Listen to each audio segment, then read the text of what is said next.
வணக்கம்.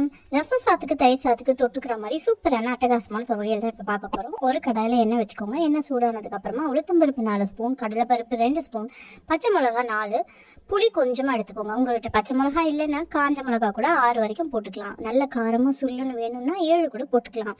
நல்லா ஃப்ரை பண்ணிகிட்டே இருங்க. அது பொன்னிறமாக ஆகணும். நம்ம போட்டிருக்கிறோம் இல்லையா அந்த பருப்பு, அதெல்லாம் நல்ல பொன்னிறமாக ஆகணும்.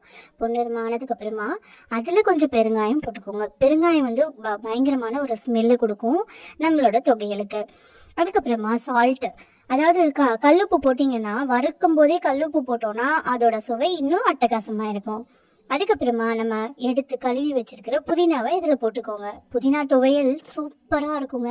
நீங்கள் வேணால் ட்ரை பண்ணி பார்த்துட்டு மறக்காமல் எனக்கு கமெண்ட்டில் சொல்லுங்கள். நிறைய பேர் நம்ம சேனலை சப்ஸ்கிரைப் பண்ணாமல் பார்த்துட்டு இருக்கீங்க. புது புது ரெசிபிஸ், ஈஸியான ரெசிபிஸ் வந்துகிட்டே இருக்குது. புதினா துவையலை சாப்பிட்டு என்ஜாய் பண்ணுங்கள். மறக்காமல் சப்ஸ்கிரைப் பண்ணிடுங்க. பாய்.